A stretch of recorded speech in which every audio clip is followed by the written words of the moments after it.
गोविंद हरे मुरारे हे नाथ नारायण वासुदेव। गोविंद गोविंद हरे मुरारे हे नाथ नारायण वासुदेव। श्री कृष्ण गोविंद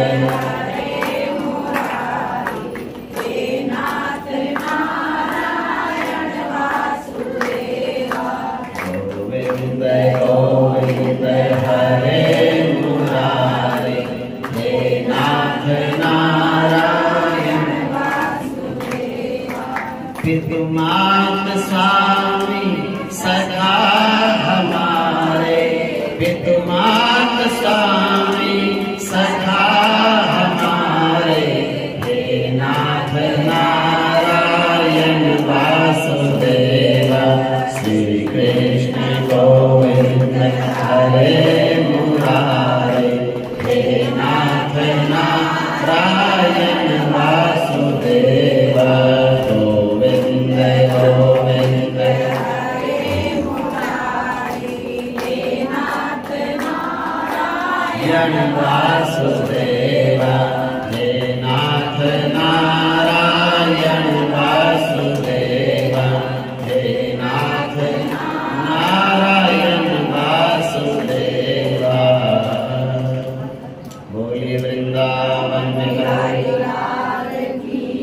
सर्व सिद्ध बाबा श्री रंगनाथ जी महाराज की जय। जय श्री जय जय श्री जय जय श्री राधे श्याम। परम मंगलमय परंपर अखिलेश्वर अकारण करुणा सिंधु भक्त वांछा कल्पतरु तड़ित देवते बेनिंदक पीतांबर धारी मेरे प्रभु बाल कृष्ण लाल राधा रानी के सहित आप सबसे हृदय में विराजमान हैं, उनको मेरा कोटि कोटि नमन।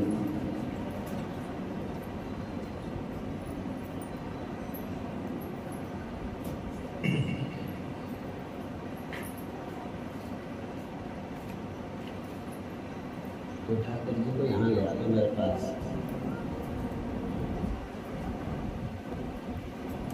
क्रम से आप श्रवण कर रहे हैं। राजा परीक्षित ने प्रार्थना करके श्री सुखदेव जी से दोबारा कहा, हे मुनिवर, आप कृपा करके यदुवंश में अपने अंश श्री बलराम जी के साथ अवतीर्ण हुए भगवान श्री कृष्ण के अद्भुत चरित्र हमें सुना दीजिए। भगवान श्री कृष्ण समस्त प्राणियों के जीवन दाता एवं सर्व आत्मा है।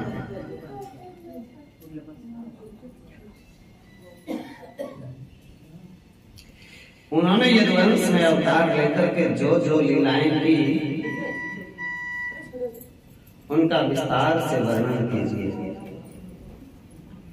जिनकी तृष्णा की प्यास सदा के लिए बुझ चुकी है, वे सजीवन मुक्त महापुरुष जिसका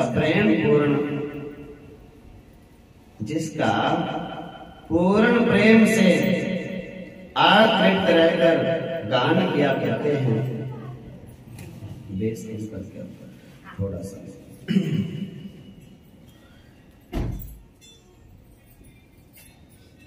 इको कम करने इको।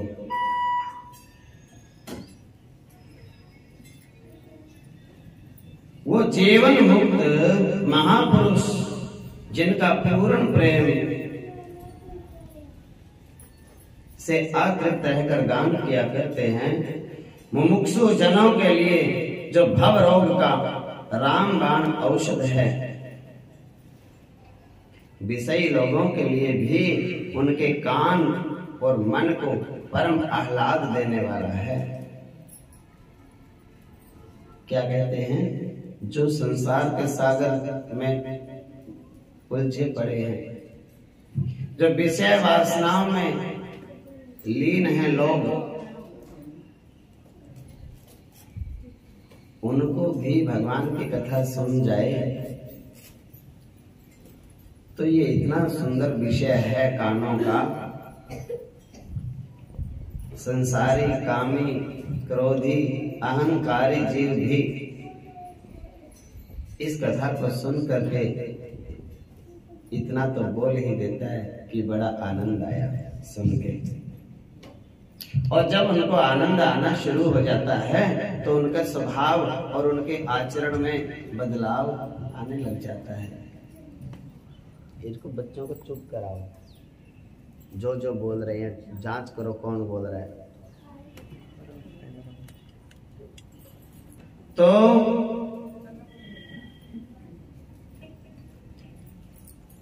मुमुक्षु जनों के लिए तो जो भगवान को पाना चाहते हैं उनके लिए तो ये दवाई का काम करती है। औषधि, संसार सागर के भव रोग, उनके लिए रामबाण औषधि है भगवत कथा। परीक्षित कहते हैं श्री कृष्ण के ऐसे सुंदर सुखद रसीले गुणानुवाद को कौन नहीं सुनना चाहेगा। भगवान श्री कृष्ण तो मेरे कुल देव हैं।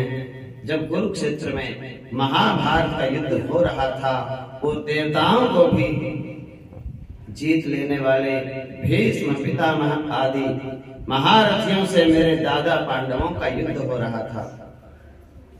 उस समय कौरवों की सेना उनके लिए अपार समुद्र के समान थी, जिसमें भीष्म आदि बड़े बड़े वीर मगरमच्छों की भांति भय उत्पन्न कर रहे थे। परंतु मेरे पितामह पांडव भगवान श्री कृष्ण के चरण कमलों की नौका का आश्रय लेकर उस समुद्र को अनायास ही पार कर गए। ठीक वैसे ही जैसे कोई मार्ग में चलता हुआ स्वभाव से बछड़े के खुर से जो गड्ढा बन जाता है छोटा सा, उस गड्ढे को कोई व्यक्ति पार कर जाए आसानी से, ऐसे ही पांचों पांडव कौरवों की बड़ी सेना समुद्र के समान थी, उसको पार कर गए, जीत गए। मेरा ये शरीर जो आपके सामने है, जो कौरव और पांडव दोनों ही वंशों का एकमात्र सहारा था, अश्वत्थामा के ब्रह्मास्त्र से जल चुका था मेरा शरीर।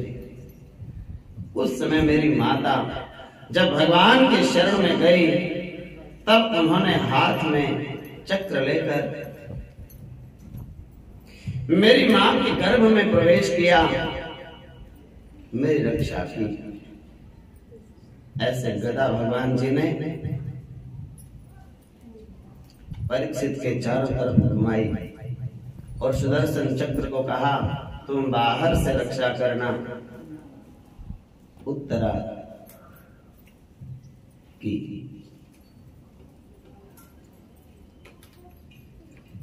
मेरे भगवान ने गर्भ में जाकर के रक्षा चाहती। वे समस्त शरीरधारियों के भीतर आत्मा रूप से रहकर अमृत तत्व का दान कर रहे हैं, और बाहर वो काल रूप में रह करके सबको संहार करते हैं। समस्त देहधारियों के अंतःकरण में अंतर्यामी बन के बैठे हुए हैं, उनको जीवन प्रदान करते हैं, और बाहर काल रूप से स्थित होकर सब दुनिया को बदलते रहते हैं। पुराने पत्ते झड़ जाते हैं और नए पत्ते आ जाते हैं। जो आत्मज्ञानी जन अंतर्दृष्टि से उन अंतर्यामी की उपासना करते हैं, वे मोक्ष रूप अमर पद पा जाते हैं। जो विषय परायण अज्ञानी पुरुष बाह्य दृष्टि से विषय विकारों के चिंतन में लगे रहते हैं, वे जन्म मरण रूपी मृत्यु के भागी होते हैं। उनको भक्ति प्राप्त नहीं होती। पुनरपि जन्मम पुनरपि मरणम पुनरपि जननी जठर शयनम। मनुष्य के रूप में प्रतीत होना तो भगवान की एक लीला है। भगवान मनुष्य नहीं होते, भगवान भगवान ही होते हैं। और संत और ब्राह्मण की कभी जाति नहीं होती। संत और ब्राह्मण सब जातियों के होते हैं, सबका भला करने के लिए होते हैं, संत भी और ब्राह्मण भी। जातिवाद नहीं होता इनमें। और इसकी पहचान बताएं। किसी भी संत ने और किसी भी ब्राह्मण ने आज तक नहीं बोला कि भगवान तो दूसरी जाति में जन्म लिए, हम नहीं मानेंगे इनको। सब ब्राह्मण और सब संत कहते हैं कि भगवान किसी भी जाति में है, भगवान तो भगवान नहीं होते हैं। राम ने किसी जाति में जन्म लिया, ब्राह्मण कभी उसका विरोध नहीं करते। ब्राह्मण कहते हैं भगवान है वो हमारे। कृष्ण ने किस जाति में जन्म लिया, ब्राह्मण और साधु कभी विरोध नहीं करते इस बात का, कहते हैं भगवान है हमारे कृष्ण। भगवान कहीं पर भी जन्म ले लेते हैं तो साधु और ब्राह्मण आंख बंद करके बस उनको मानते हैं, प्रणाम करते हैं, पूजा करते हैं। उनको कहते हैं ये तो सबका है, एक जाति का नहीं, सबका। ये पहचान होती है। भगवान और संत सबके बराबर होते हैं। संत ही भगवान होते, किसी एक का नहीं होता।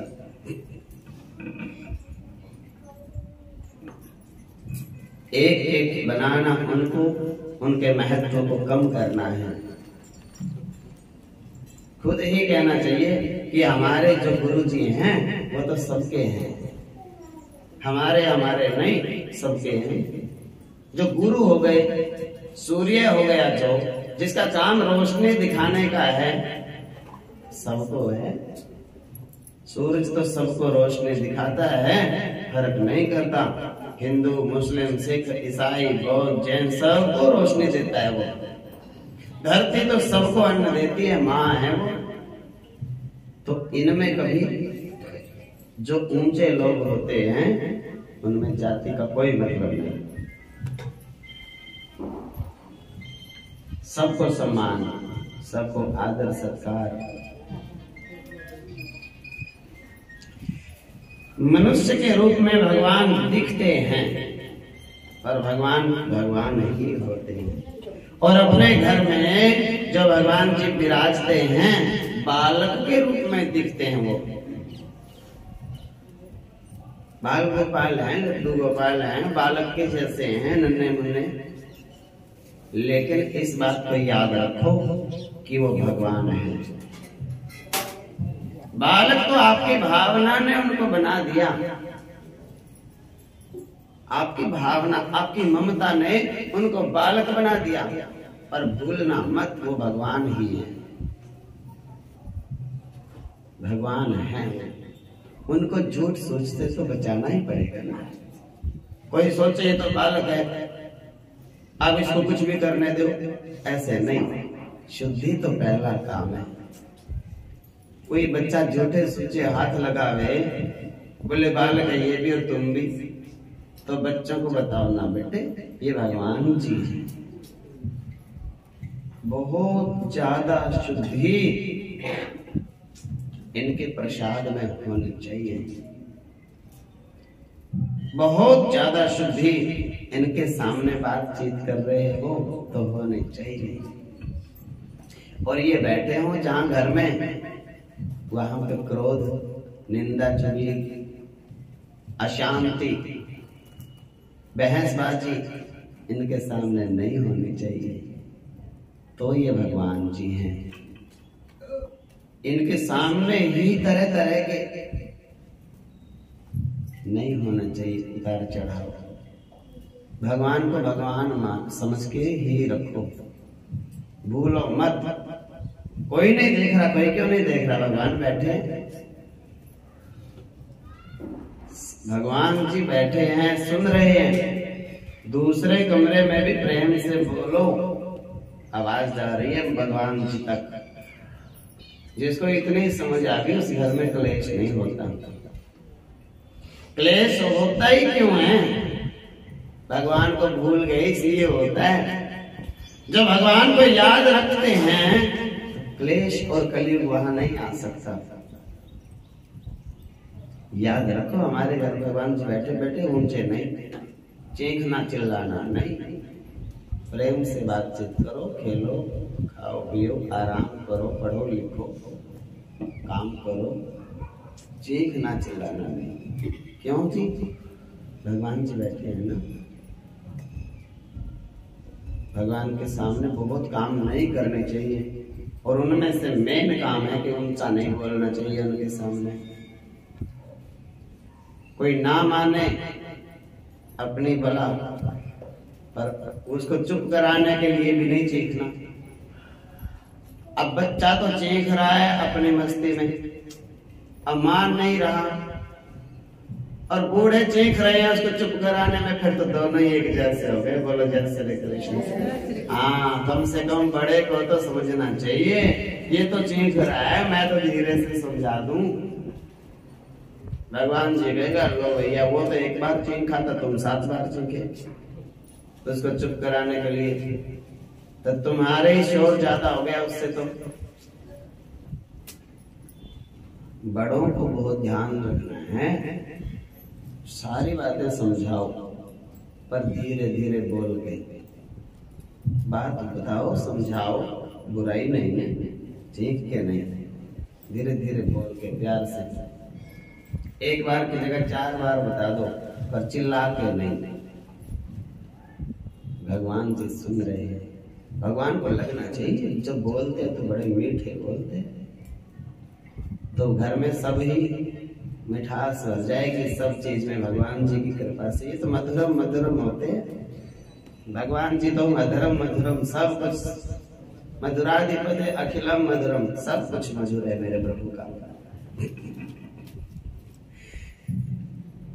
तो परीक्षित ने कहा गुरुदेव, भगवान श्री कृष्ण की 2 प्रकार की लीला माया होती है, 2 शक्ति होती है भगवान जी की। इसीलिए तो रस्सी 2 उंगल कम पड़ जाती थी जब यशोदा मैया उसको बांधती हैं। क्यों? 2 प्रकार की माया है शक्ति, एक ऐश्वर्य शक्ति, एक माधुर्य शक्ति। एक ताकत कहती है कि भगवान को कोई नहीं बांध सकता है, भगवान है, और प्रेम कहता है मैं तो भगवान को बांध के ही रहता हूं। ममता कहती है मैं तो भगवान को बांध लूंगी। जब मैंने अपना पुत्र ही मान लिया, उसको प्रेम में बंधना पड़ेगा।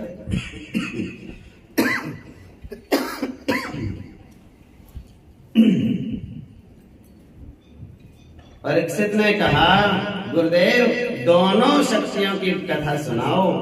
हाँ, भगवान वाले कौन कौन से काम किए जो व्यक्ति कर सकता ही नहीं, ऐसे काम मेरे कृष्ण ने किए। पर्वत को उंगली पे आदमी उठा सकता है क्या? वो भी 7 दिन रात कोई नहीं उठा सकता, भगवान ही उठा सकते हैं। गर्भ में जाकर के किसी बच्चे की रक्षा करना, परीक्षित की रक्षा करना, ये कोई आम व्यक्ति का काम हो सकता है क्या? भगवान ही कर सकते हैं। थोड़ी सी आवाज और बढ़ा कुछ। तो सुखदेव जी ने कहा, हे राजऋषि, आपने जो पूछा बहुत सुंदर है वो बात और कल्याणकारी है। भगवान श्री कृष्ण की कथा के संबंध में प्रश्न करते ही वक्ता, प्रश्नकर्ता और श्रोता तीनों पवित्र हो जाते हैं।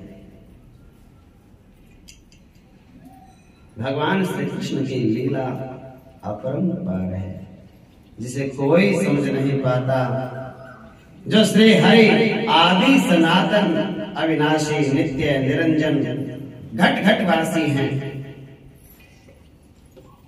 सभी पुराण जिसको कहते हैं पूर्ण ब्रह्म परमात्मा, शिव और ब्रह्मा जिनका ध्यान करते हैं पार नहीं पा सकते।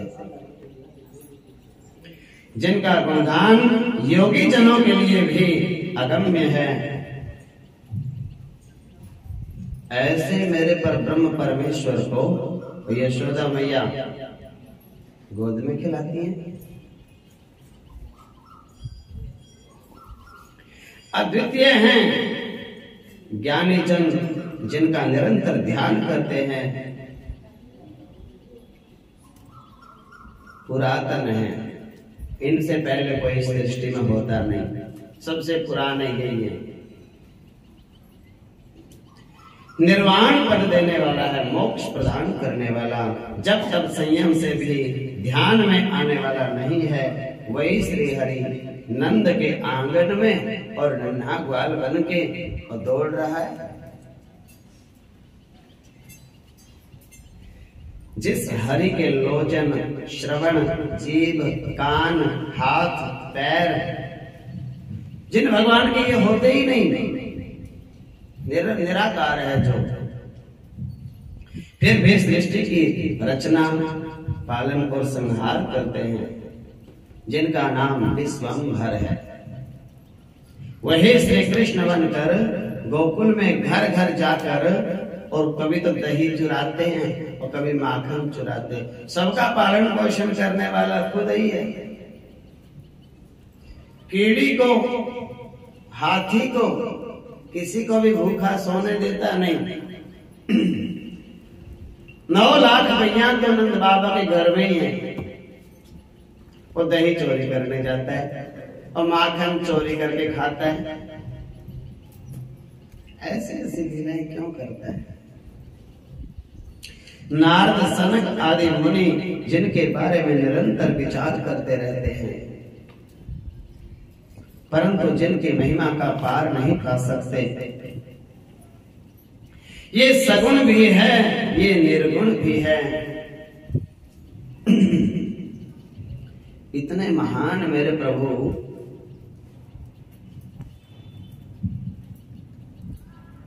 और श्री कृष्ण बन के गोपियों को देखते रहते हैं बैठे। बनाते तो यही हैं, सब दुनिया को, ब्रह्मा को बनाने वाले यही, शिव को बनाने वाले यही, सब सृष्टि को रचाने वाले यही। जन्म मरण से रहित हैं, जिनको माया का कोई प्रभाव इनके ऊपर नहीं पड़ता, माया इन्हीं से बनी है।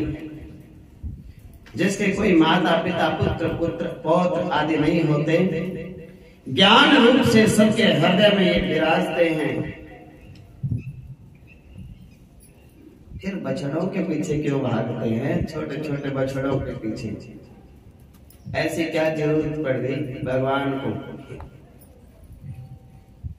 जो अग्नि, जलवायु, पृथ्वी, आकाश, इन 5 तत्वों से संसार की रचना करता है, अपनी माया से सारे जग को मोहित करता है, जो कारण भी है संसार का और कार्य भी है।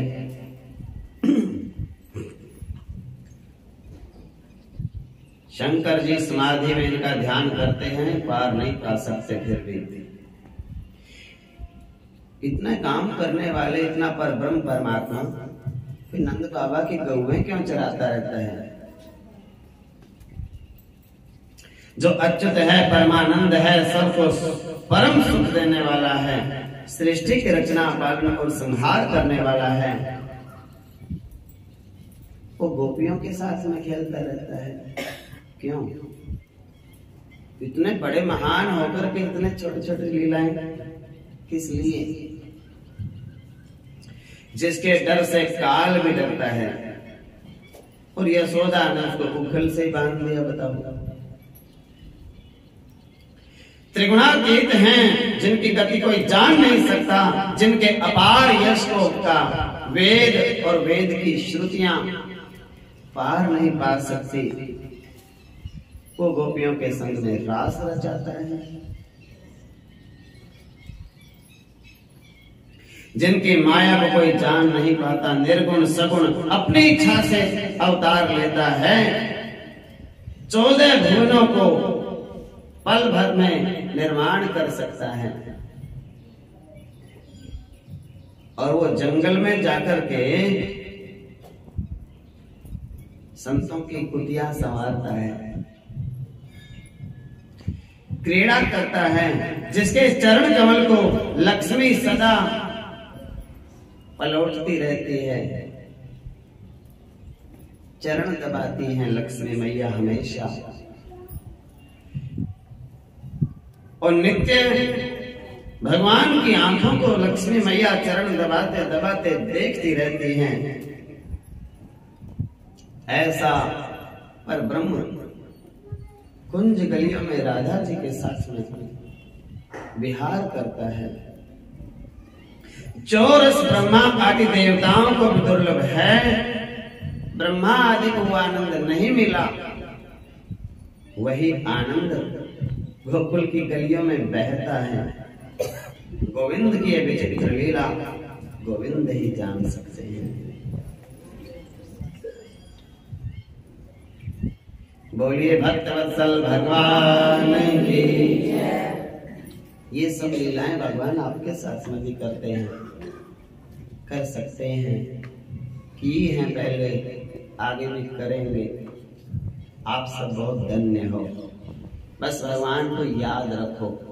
कोई भी आप काम करो, हर काम को भगवान से जोड़ दो। आवाज आए घर में बिना व्यक्ति के, सोचो कन्हैया होंगे और कोई होता ही नहीं हमारे घर में। भगत तो ऐसा ही सोचते हैं। जो भूतनियां हैं वो सोचते हैं भूत होगा। भूतनी तो भूत को ही सोचेगी, तो भगत बनो। भगत बनोगे तो आप यही सोचोगे कि भगवान होंगे। कोई भी काम करो तो समझ में आई बात। कितनी है? 1500 1300 अच्छा। अपने ये स्वभाव बनाओ।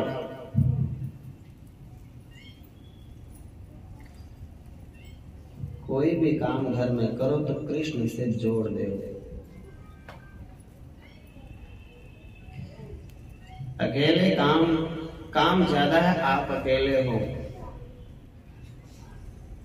तो भगवान के मंदिर में जाके बोल के आ जाओ कि मैं अकेली हूँ, काम ज्यादा है, मेरे साथ आओ और हाथ बंटवाओ। सच्चाई बता रहा हूँ, मैं तो जैसे करता हूँ वैसे बता रहा हूँ। अब बताओ, वैसे तो हम बताते नहीं किसी को। अब कथा के बहाने से बताने का मौका कभी कभी मुंह से निकल जाए तो अलग अलग। व्यक्ति में ताकत नहीं होती।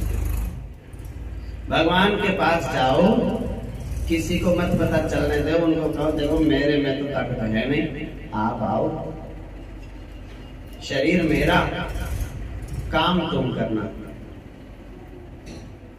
दिखूंगा मैं काम करते हुए, चलाना आप हाथ पैरों को। वही तो चलाता है। व्यक्ति की कहां सामर्थ्य है। भगवान को हर काम करने से पहले, कोई भी आप काम करो घर में, सब्जी बनाओ, रोटी पकाओ, सफाई करो, बर्तन साफ करो, तरीका बता रहा हूँ। भगवान के पास भक्ति का ऊंचा तरीका बताता हूँ। भगवान के पास जाओ, प्रभु आओ फिर ये काम हम और आप दोनों मिलके करेंगे। भगवान आपके साथ ही रहेंगे।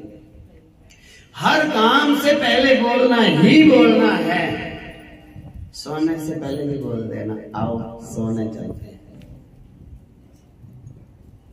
सब काम करने से पहले उनको बोल के जाओ, चलो जी मंदिर चलते हैं ना, बोल के आओ, चलो जी आप भी, आप हमारे हृदय में बैठ जाए ना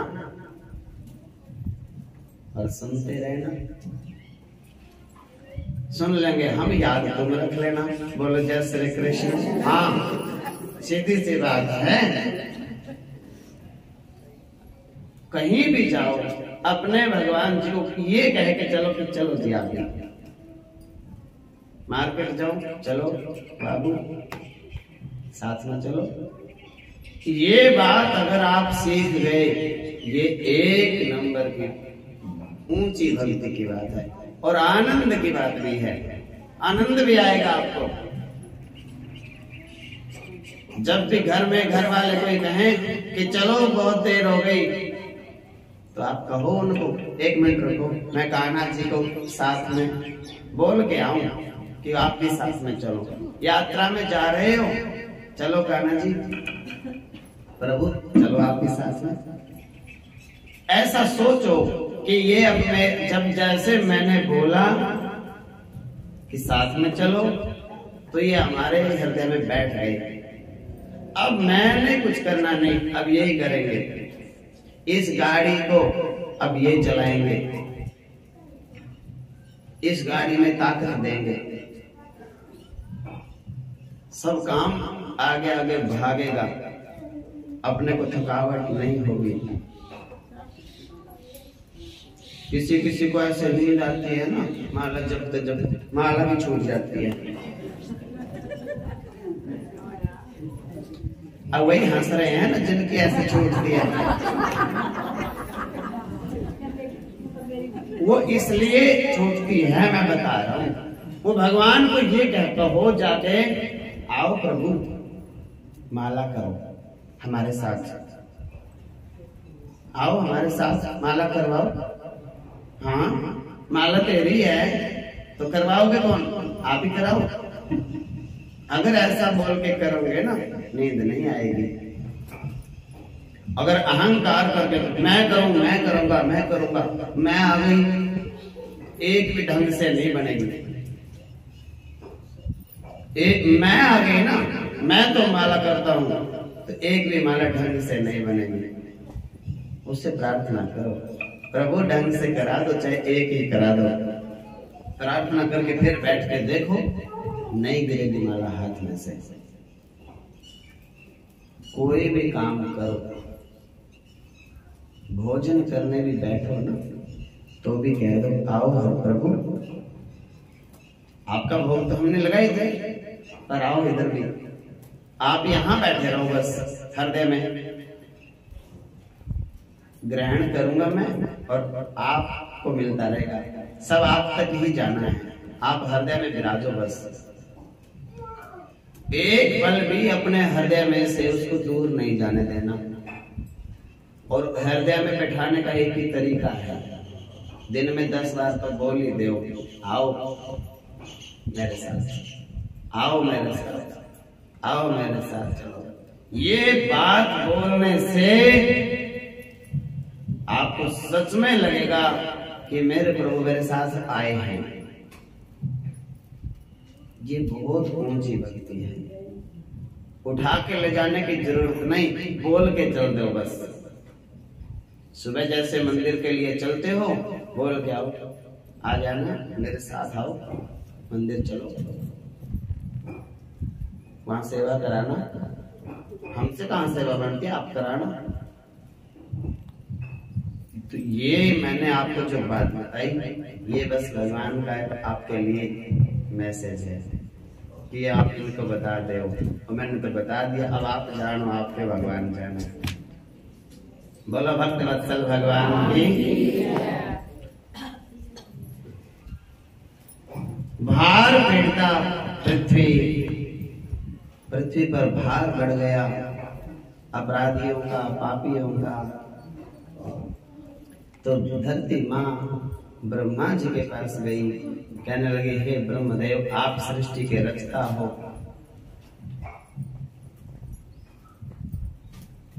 मैं बड़ी व्यथित हूँ, बड़ी दुखित हूँ। पापी अपराधियों का भार बढ़ गया, अधर्म बढ़ गया, धर्म कम हो गया। ब्रह्मा जी कहते हैं, चिंता मत करो, अभी मैं भगवान से प्रार्थना करता हूँ, विष्णु नारायण से। तो राजा परीक्षित ने पूछा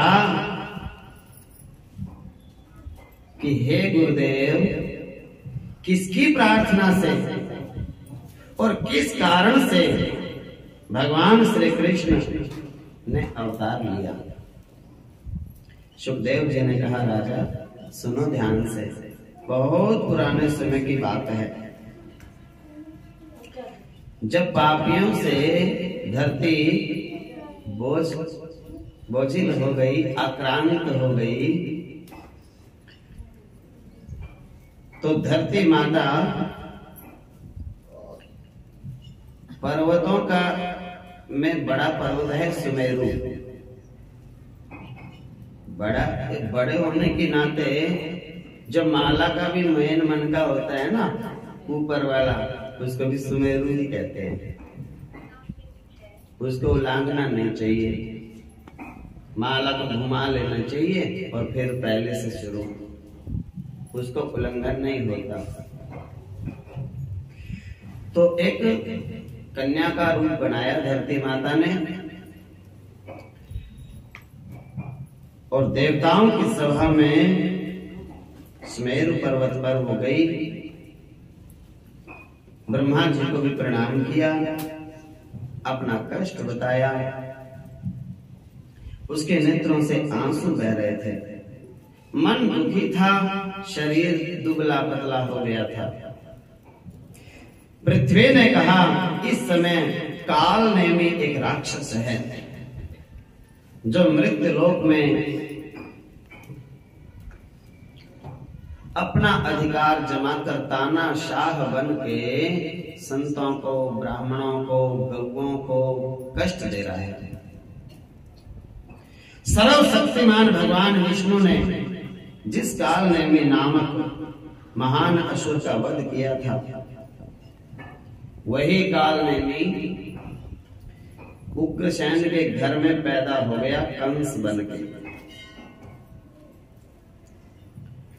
अरिष्ट, धेनुक, केशी, प्रलंब, नरकासुर, सुंद और बाणासुर और भी महाबलवान दुरात्मा राक्षस राजाओं के पुत्र बन के पैदा हो गए। बड़े बड़े जो अच्छे अच्छे राजा थे ना, उनके घर में बड़े बड़े राक्षसों ने जन्म ले लिया, उनके बेटे बन के। धरती मैया कहती है, मैं सबकी गिनती नहीं करा सकती। दिव्य मूर्तिधारी देवगण इस समय मेरे ऊपर महाबलवान और गर्वीले दैत्य राजाओं की बहुत बड़ी सेना है, कई अक्षौहिणी सेनाएं हैं। हे देवताओं, मैं आप लोगों को ये बता रही हूं कि मैं उनके भार से पीड़ित होकर अब मैं सब लोगों को अपने ऊपर नहीं रख सकती, बोझ लग गया मुझे। धरती को वैसे बोझ नहीं लगता अगर धर्म के काम होते रहे। पाप बढ़ जाए तो धरती कहती है, मेरे से सहन नहीं होता पाप का भार, मैं पाताल में चले जाऊंगी, इनके भार से दुखी हो गई। धरती मैया कहती है, मैं असमर्थ हूं। ये सब सभा बैठी है देवताओं की, ब्रह्मा जी विराजे हैं। आप सब लोग मिलकर के कोई उपाय तो कीजिए, मेरा भार उतर जाए। मैं अनाथ के जैसी अपने आप को महसूस कर रही हूं। आप लोगों की वजह से मैं सनाथ हूं। आप लोग मेरे कष्ट के निवारण का कोई उपाय कीजिए। पृथ्वी की ये बातें सुनकर देवताओं ने ब्रह्मा जी से प्रार्थना की। ब्रह्मा बोले, हे देवताओं, पृथ्वी जो कह रही है वो सब बातें सत्य हैं। वास्तव में शंकर जी और आप सब लोग नारायण स्वरूप ही हैं। उनके जो विभूतियां हैं, उनकी परस्पर न्यूनता और अधिकता ही बाध्य तथा बाधक रूप से रहा करती है। समस्त सृष्टि के पालन का कार्य तो भगवान नारायण ही करते हैं। इसलिए आओ हम सब लोग पवित्र वैकुंठ धाम में चलते हैं। वहां से हरि की आराधना करके संपूर्ण वृतांत भगवान नारायण से निवेदन करेंगे। वो विश्व रूप सर्वात्मा सर्वथा संसार के हित के लिए ही अपने शुद्ध सत्वांश से अवतीर्ण होकर पृथ्वी पर धर्म की स्थापना करते हैं। ऐसा कहकर शंकर जी तथा धर्म आदि देवताओं को साथ में लेकर के पितामह ब्रह्मा वैकुंठ लोक में गए और वहां जाकर सब देवताओं ने, ब्रह्मा और शिव ने गरुड़ ध्वज भगवान नारायण के दर्शन किए। बोलिए भक्तवत्सल भगवान। दिव्य रत्नमय अलंकारों से विभूषित भगवान श्री हरि रत्नों के सिंहासन पर बैठे थे। रत्नों के बाजूबंद, कंगन, नूपुर और उनके हाथ पैरों की शोभा बढ़ी हुई थी। दिव्य रत्नों के बने हुए 2 कुंडल उनके दोनों गालों पर झलमिला रहे थे। पीतांबर पहन रखा था। आजानु लंबिनी, घुटनों तक की लंबी वनमाला उनके अग्रभाग को विभूषित कर रही थी। उनको अलग अलग बैठाओ पास। उनका संपूर्ण अंग चंदन से चर्चित था। उनका मस्तक रत्नमय मुकुट से जगमगा रहा था। वे परमानंद स्वरूप भगवान भक्तों पर अनुग्रह करने के लिए व्याकुल थे। ब्रह्मा आदि देवेश्वरों ने भक्ति भाव से जाकर के उनके चरणों में प्रणाम किया और श्रद्धा पूर्वक बड़ी भक्ति से मस्तक झुका करके उनकी स्तुति करने लगे। उस समय वे आनंद के भार से दबे हुए थे। उनके अंगों में रोमांच हो आया था। ब्रह्मा जी बोले, मैं शांत सर्वेश्वर अच्युत उन कमलाकांत को प्रणाम करता हूँ जिनकी हम तीनों विभिन्न कलाएं हैं तथा समस्त देवता जिनकी कला की भी अंश कला से उत्पन्न हुए हैं। हे निरंजन, मनु, मुनेन्द्र, मानव आदि चराचर प्राणी आपकी कला की अंश कला से ही प्रकट होते हैं। ब्रह्मा जी ने कहा, नमामि कमलाकांतम शांतम सर्वे समच्युतम वयम यस्य कला भेदः कलांश कलयासुरः मनवश्च मुनीन्द्राश्च मानुषाश्च चराचरः कला कलांश कलया भूतास्तवो निरंजन। ऐसे ब्रह्मा जी ने स्तुति कर दी। शंकर जी बोले उसके बाद,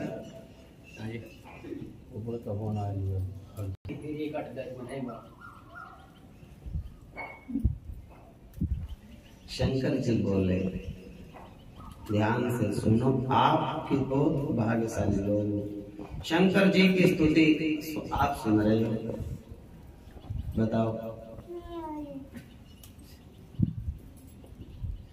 बड़े भाग हैं आपके। भगवान शंकर नारायण भगवान के सामने हाथ जोड़ करके बोले, आप अविनाशी अविकारी हैं, योगी जन आप में रमण करते हैं, आप अव्यक्त ईश्वर हैं, आपका आदि नहीं परंतु आप सबके आदि हैं। आपका स्वरूप आनंदमय है, आप सर्व स्वरूप हैं। अणिमा आदि सिद्धियां सब आपके कारण हैं। सिद्धि के दाता, सिद्धि के ज्ञाता, सिद्धि रूप सब कुछ आप ही हैं। आपकी स्तुति करने में कौन समर्थ है। कोई आपकी स्तुति पूरी तरह से तो नहीं कर सकता। हाँ, टूटी फूटी वाणी से जैसा आता है वैसा कर लेते हैं सब। आप तो आप हैं। शंकर जी ने ऐसी स्तुति की। उसके बाद धर्मराज बोले।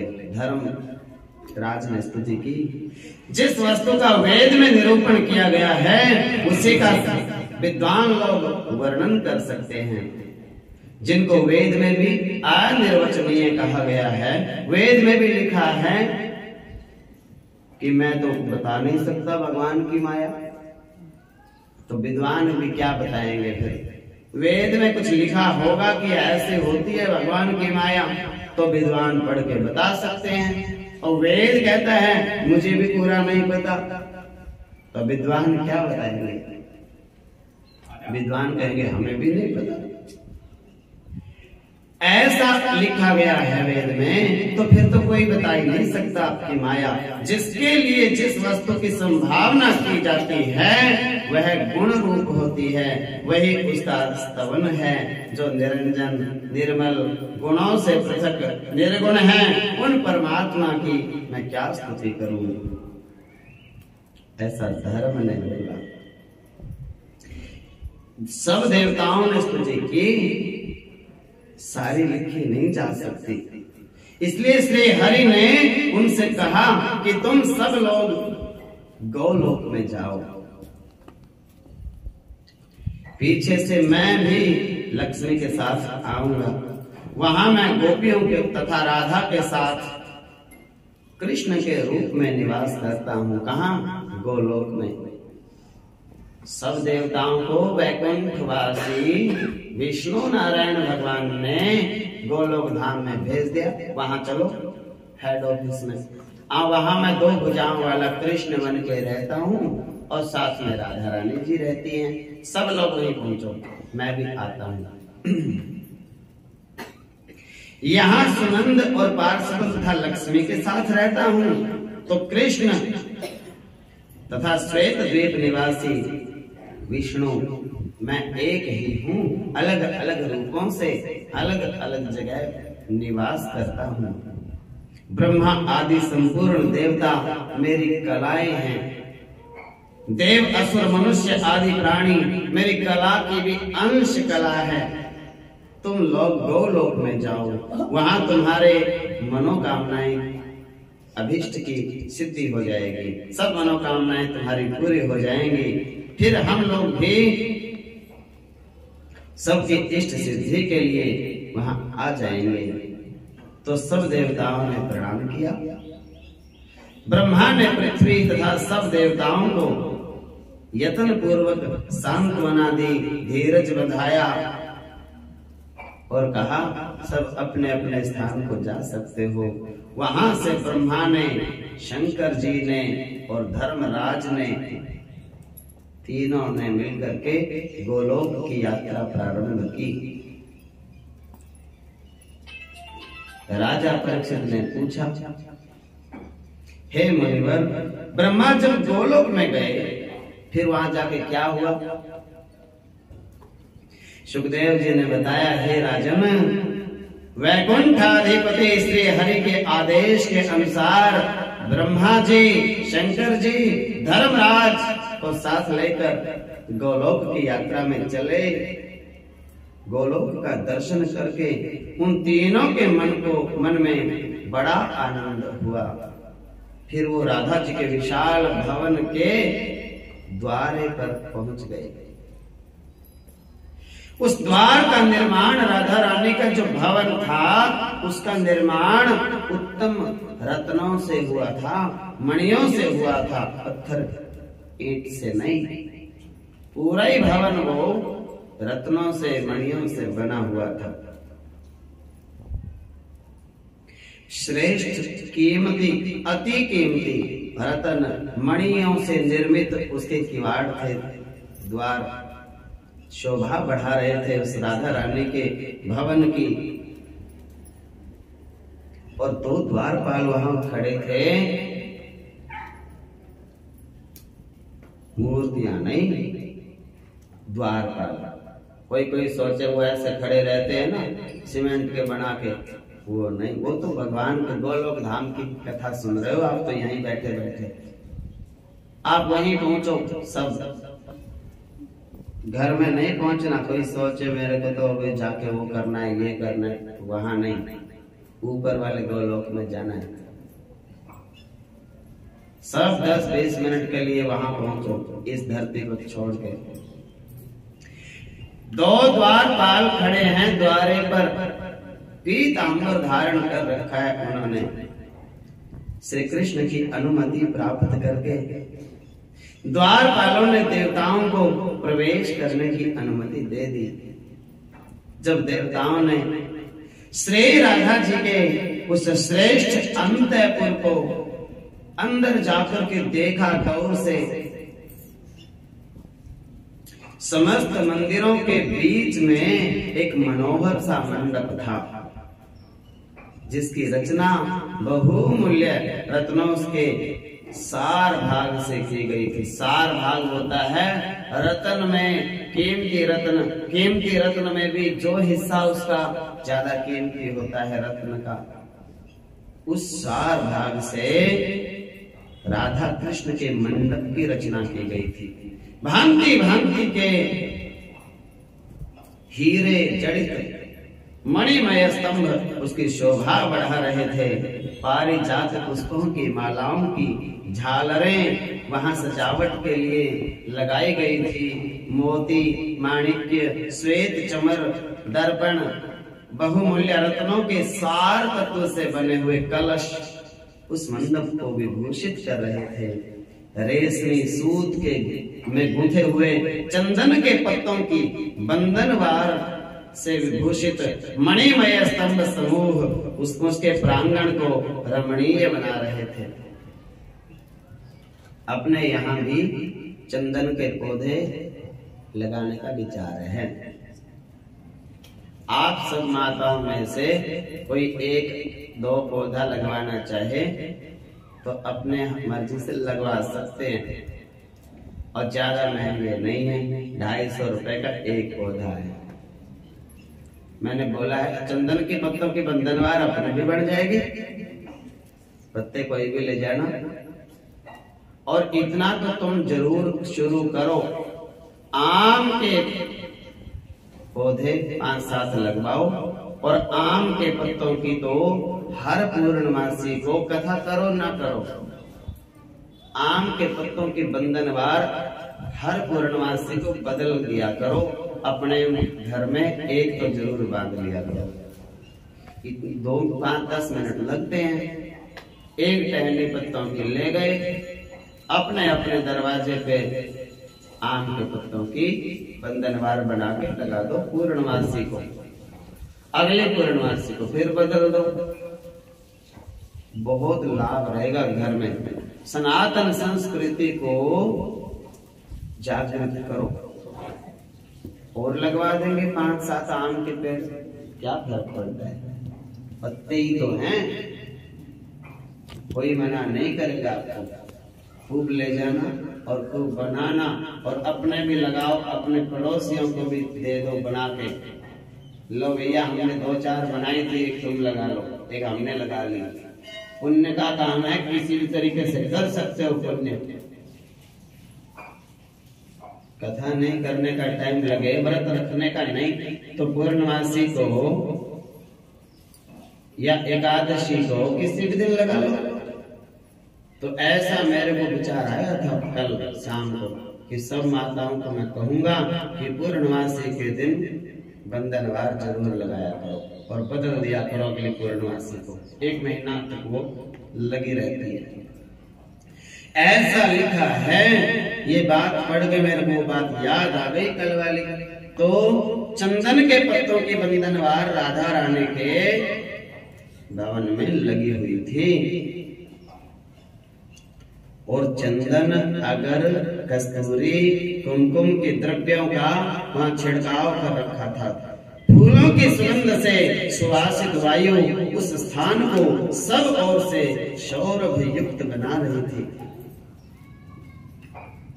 जो सर्वथा अनिर्वचनीय, अनिरूपित और ब्रह्मांड मात्र में दुर्लभ एवं द्रव वस्तुएं थी, उन्हीं से उस भवन को विभूषित किया गया था।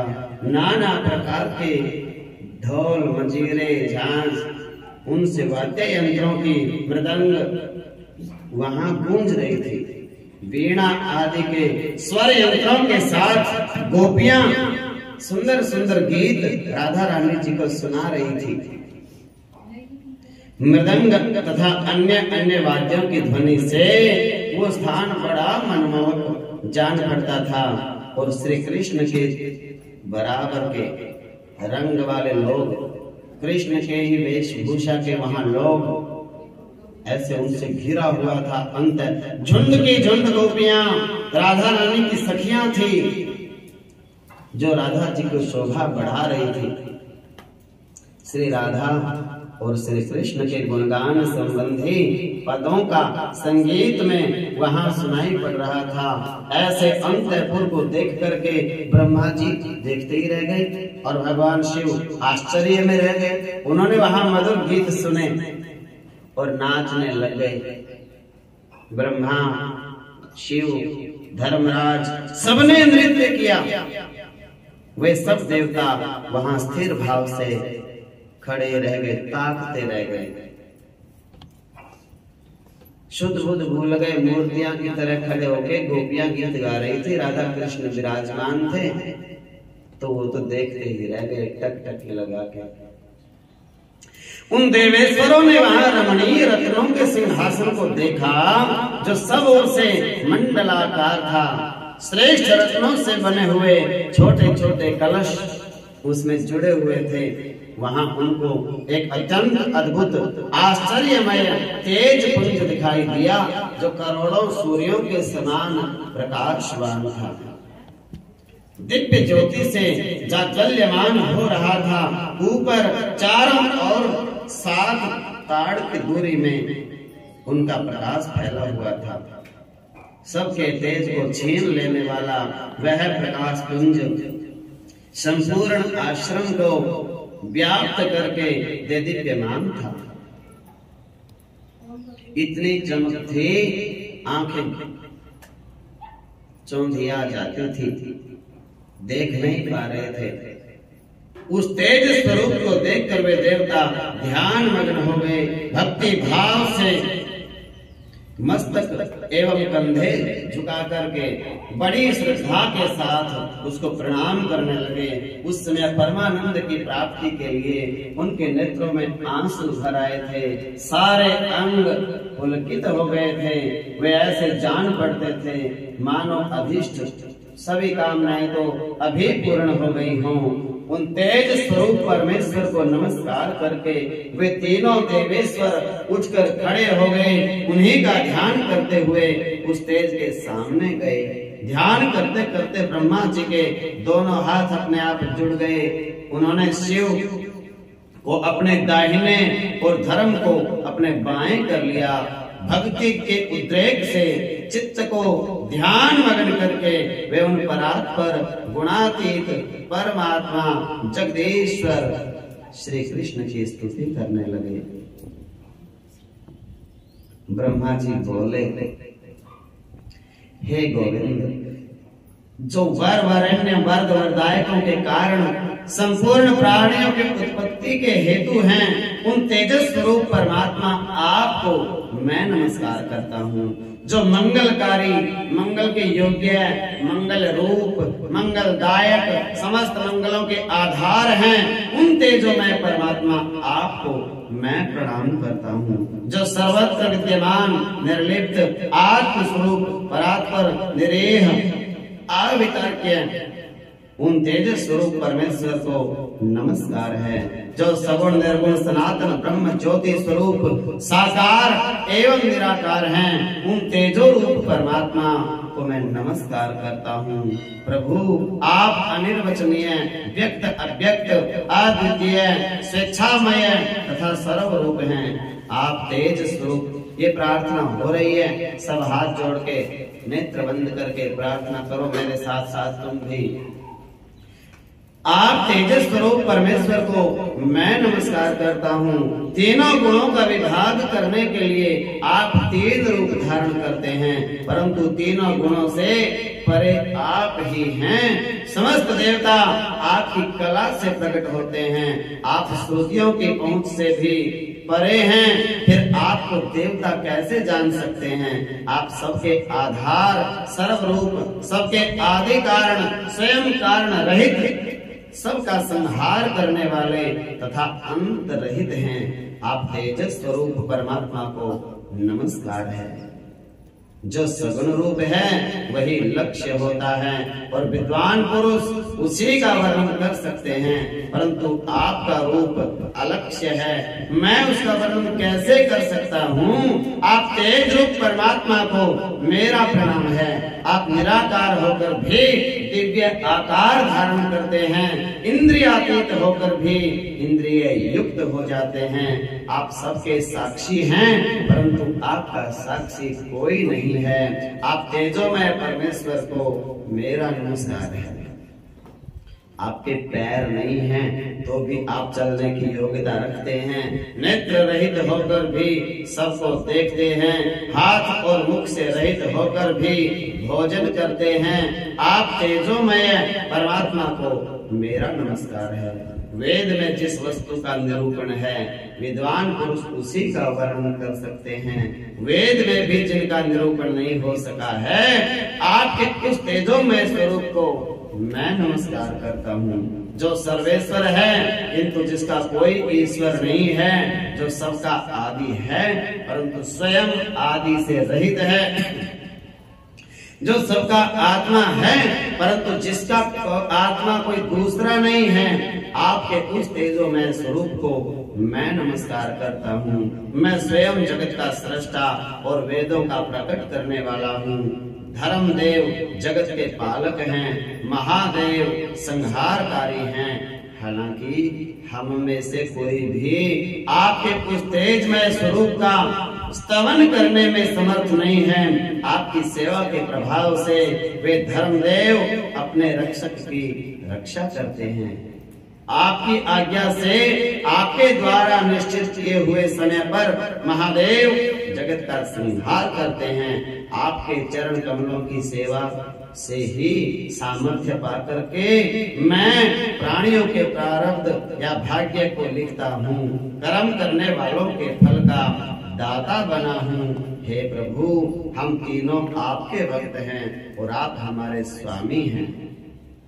ब्रह्मांड में निम्ब सदृश, बिंब सदृश परछाई के समान होकर भी हम विषयी हो रहे हैं। ब्रह्मांड अनंत हैं, उनमें हम जैसे सेवक कितने होंगे आपके? जैसे धूलि का कण, उनके परमाणुओं की गणना नहीं हो सकती, उसी प्रकार ब्रह्मांडों और उनमें रहने वाले अनेक ब्रह्मा होंगे, उनकी गिनती नहीं हो सकती। हमारे जैसे कितने ब्रह्मा होंगे। आप सबके उत्पन्न करने वाले परमेश्वर हैं। आपकी स्तुति करने में कौन समर्थ है? जिन महाविष्णु के एक एक रोमकूप में एक एक ब्रह्मांड है, वे भी आपके ही 16वें अंश हैं।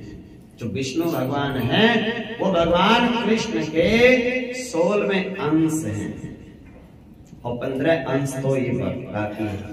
16वां हिस्सा विष्णु है कृष्ण का, ऐसा लिखा है।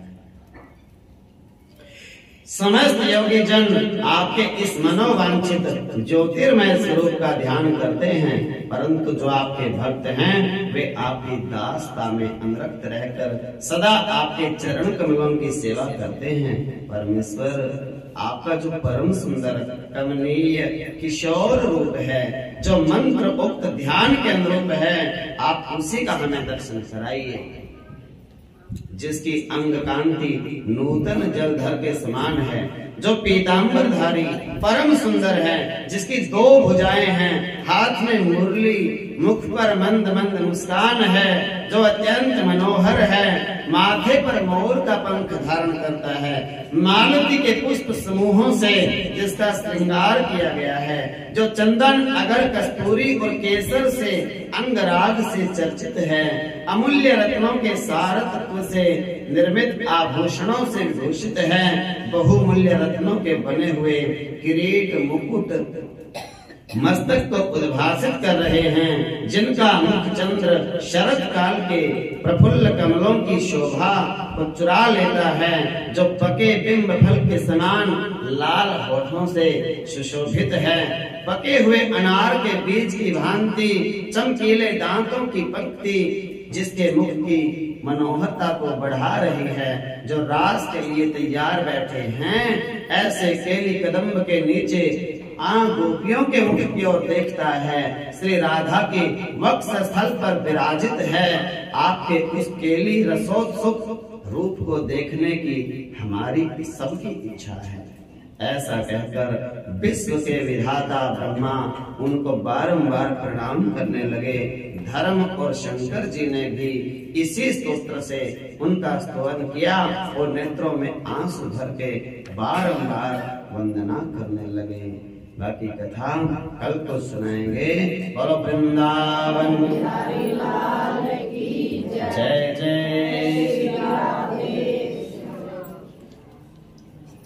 लेके आओ। पादार्पित चेत वेते दध्यादिकामो हवशाद वोचद गोविंद दामो धर्माधवेति गोविंद दामो धर्माधवेति सुखं सयाना निलये निजेपि नामानि विष्णोः प्रवदन्ति मर्त्यः तेनेश्चितम्। इसको अंतर ध्यान देना। राजन गोविंद दामो धर्माधवेति गोविंद दामो धर्माधवेति जिह्वे सदैवं भज सुन्दराणि नामानि कृष्णस्य मनोहराणि समस्त भक्तार्ति विनाशनानि गोविंद दामो धर्माधवेति गोविंद दामो धर्माधवेति सुखावसाने इदमेव सारं दुःखावसाने इदमेव ज्ञेयम् देहावसाने इदमेव चाप्यम् गोविंद दामो धर्माधवेति गोविंद दामो धर्माधवेति जिह्वे रसज्ञे मधुर प्रिया त्वं सत्यं हितं त्वां परमं वदामि आवर्णय त्वं मधुराक्षराणि गोविंद दामो धर्माधवेति गोविंद दामो धर्माधवेति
बोलिए वृंदावन।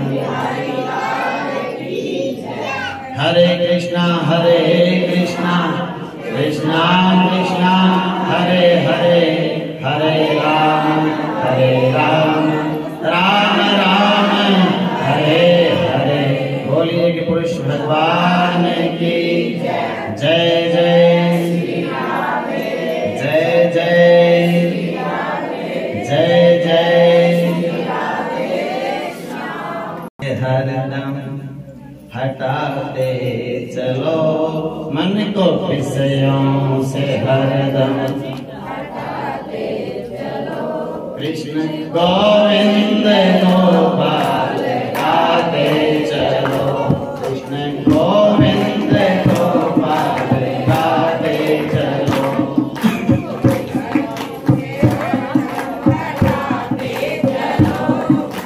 विषयों से हरदम हटाते चलो, कृष्ण गोविंद गोपाल गाते चलो, कृष्ण गोविंद गोपाल गाते चलो। देखना इंद्रियों के न घोड़े भगे, देखना इंद्रियों के न घोड़े भगे, इनमें हरदम ही संयम के घोड़े लगे, इनमें हरदम ही संयम के घोड़े लगे। अपने हथ को सुमार्ग लगाते चलो, अपने हथ को सुमार्ग लगाते चलो, कृष्ण गोविंद गोपाल गाते चलो, कृष्ण गोविंद गोपाल गाते चलो।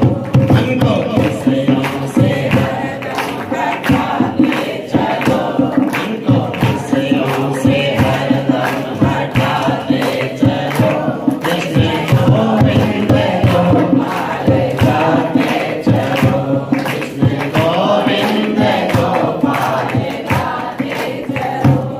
काम करते चलो नाम जपते चलो, नाम करते चलो नाम जपते चलो, हर समय कृष्ण का ध्यान करते चलो, हर समय कृष्ण का ध्यान करते चलो। काम की वासना को मिटाते चलो, काम की वासना को मिटाते चलो, कृष्ण गोविंद गोपाल गाते चलो, कृष्ण गोविंद गोपाल गाते चलो, कृष्ण गोविंद गोपाल गाते चलो। दुख में तड़पो मति, सुख में भूलो मति, दुख में तड़पो मति, सुख में भूलो मति, हंसते दुनिया में कान्हा को भूलो मति, हंसते दुनिया में कान्हा को भूलो मति। मुरली वाले को मन से रिझाते चलो, मुरली वाले को मन से रिझाते चलो, कृष्ण गाते चलो, कृष्ण गोविंद गोपाल गाते चलो। मन को विषयों से हरदम हटाते चलो, मन को विषयों से हरदम हटाते चलो, कृष्ण गोविंद गोपाल गाते चलो, कृष्ण गोविंद गोपाल गाते चलो। याद आएगी उनको कभी ना कभी, याद आएगी उनको कभी ना कभी,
मन को विषयों से हरदम हटा